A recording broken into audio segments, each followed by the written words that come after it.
Now, in kids, almost all cases of myocarditis are caused by a type of virus, various different types of viruses. And so the virus itself, yes, can cause injury. Say, for example, like a bug bite, the bug can cause injury. But much of that injury that we see in myocarditis comes later as the body responds to that initial injury.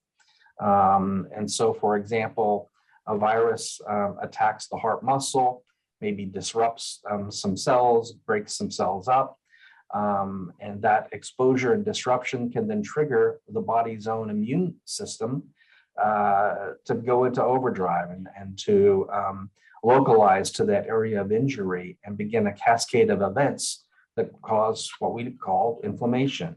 And so different types of white blood cells, for example, may migrate to that area. Different types of chemicals and enzymes can be released, causing further injury, swelling of the tissue. Patients may end up with injury such as scar, which can provoke abnormal heart rhythms. And in some situations, sometimes depending on the type of virus, our own immune system can begin to attack certain components of heart muscle, mistaking them for the virus itself.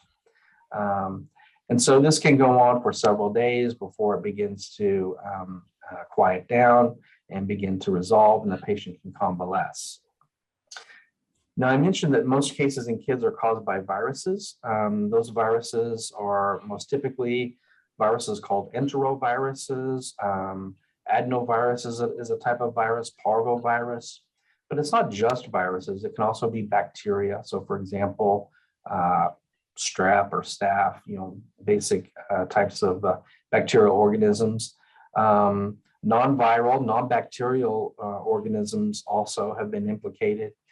And sometimes even exposures, for example, toxins, antibiotics, other types of exposures can also cause inflammation of the heart muscle. And in some situations, different diseases can cause inflammation. So, for example, lupus and other types of autoimmune diseases can cause inflammation of the heart muscle.